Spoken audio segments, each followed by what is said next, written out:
Eh bien bonjour à tous. Donc aujourd'hui nouvelle vidéo sur la chaudière de cette locomotive. Alors la chaudière c'est une pièce qui est quand même qui est assez délicate à réaliser parce que là ça fait appel non plus à des connaissances purement mécaniques, mais il faut aussi maîtriser un autre art qui n'est pas aussi simple que ça peut le paraître, c'est la soudure.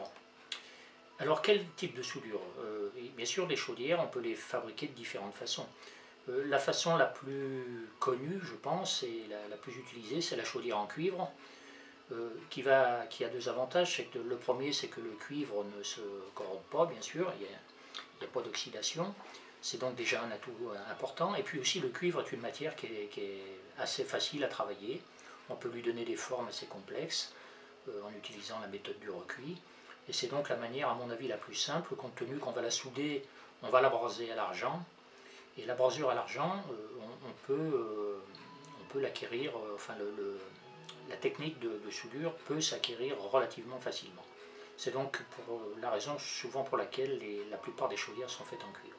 Maintenant il existe une autre méthode, c'est la chaudière acier, qui peut être en acier classique, et aussi en acier inoxydable, l'inox. Alors ça, quand on parle d'inox dans les chaudières, bien souvent, ça rebute un grand nombre de constructeurs parce que l'inox, ça fait un peu peur. C'est vrai que c'est un métal qui est assez particulier à travailler.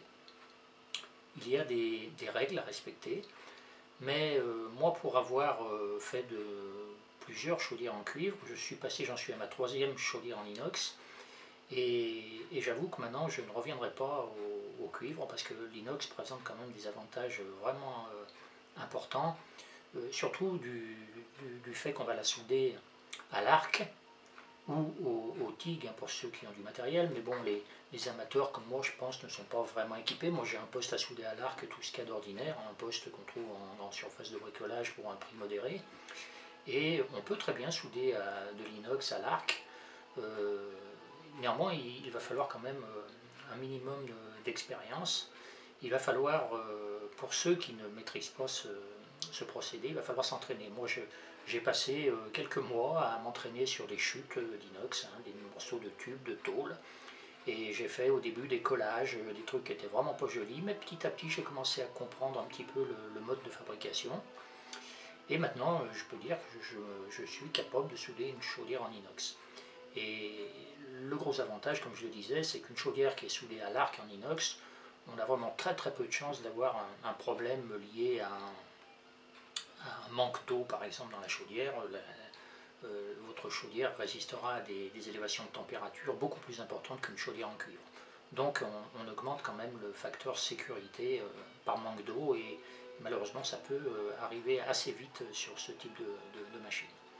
Donc voilà, alors j'insiste sur le fait que celui qui n'a aucune connaissance en soudure, et en soudure à l'arc en particulier, je l'invite à se faire entourer par des gens qui ont la connaissance, ou alors, comme moi je l'ai fait, je me suis documenté, j'ai trouvé des informations vraiment intéressantes, en particulier sur Internet, et j'ai trouvé un article qui était vraiment très très bien fait sur Internet. C'est un confrère de la cave, de la confrérie des amateurs de vapeur vive, qui a fait un article sur comment construire une chaudière en inox. Et c'est très bien détaillé, ça donne la méthode à utiliser. Et moi, je me suis beaucoup inspiré de cet article et j'ai fait des tentatives. Et puis, à force de progresser, eh bien, je suis arrivé à souder ma chaudière. Alors, une chaudière, ici, il faut être conscient, c'est un appareil qui est sous pression, donc qui dit pression dit danger. Donc ça ne supporte pas trop la médiocrité, il faut vraiment être quand même sûr de ce qu'on fait. Et, et il est intéressant quand même de s'entourer de gens qui ont la maîtrise et puis qui peuvent vous donner leur avis sur votre travail. Bien, ceci dit, cette chaudière a une capacité de 2 litres d'eau. Il existe une réglementation justement sur touchant à la sécurité, sur l'utilisation de telles chaudières.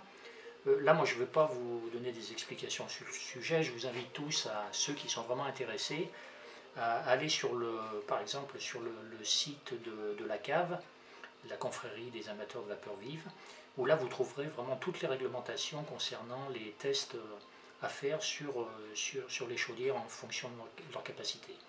Bien, cette chaudière qui a une capacité de 2 litres, il faut savoir que quand vous allez la mettre en chauffe, vous engagez votre propre responsabilité. Donc, je le répète encore une fois, attention, c'est quelque chose qu'il faut faire sérieusement. Bon, voilà, ceci dit, cette chaudière est du type tubulaire, à tube à fumée, c'est-à-dire que la chaleur produite dans le foyer va traverser un certain nombre de tubes, là 9 en l'occurrence sur cette chaudière, et ces calories vont donc se transmettre à l'eau qui baigne l'ensemble de ces 9 tubes. Donc la production de vapeur, elle doit être suffisante pour permettre le fonctionnement de la machine. Et là je reviens sur un point dans lequel j'avais parlé dans ma précédente vidéo. Il est important de bien dimensionner ces cylindres, parce que c'est vraiment dommage de gaspiller de la vapeur, c'est quand même un bien précieux. Je pense qu'il faut l'économiser, vous en trouverez que des agréments dans la conduite de la locomotive. Moins de consommation de vapeur, moins de consommation d'eau, donc une conduite un peu plus aisée, plus facile. À titre d'exemple, sur la G8, ma précédente machine, qui n'a pas tourné depuis de nombreuses années malheureusement, mais je me souviens très bien des quelques fois où j'ai circulé sur le réseau de Raymond Passatuto. C'est une machine qui est particulièrement difficile à piloter parce que le rapport entre le foyer et le nombre de tubes à fumer et la production de vapeur, tout ça fait que la machine est extrêmement pointue à conduire et c'est vraiment délicat. Là, sur ce type de machine, on a déjà une marge de manœuvre qui est beaucoup plus agréable. Voilà. Donc, pour revenir sur cette chaudière, une partie de cette chaudière est prolongée par ce qu'on appelle la boîte à fumée. Cette boîte à fumée, c'est la partie dans laquelle se trouve la buse d'échappement. Et il est intéressant, ça c'est Raymond aussi qui m'a appris ça, de la faire en 2 parties. C'est-à-dire que la partie supérieure s'enlève et vous donne accès justement à l'intérieur de cette boîte. C'est vraiment pratique pour intervenir quand il y a quelque chose de particulier à faire. C'est vraiment un plus, moi je le conseille vivement. Voilà.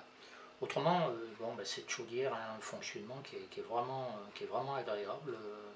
Elle monte rapidement en pression et la conduite est assez aisée. Voilà tout ce que je peux vous dire sur cette chaudière. Maintenant, sur le mode de fabrication, moi je vais vous montrer quelques photos qui ont été ma façon de procéder.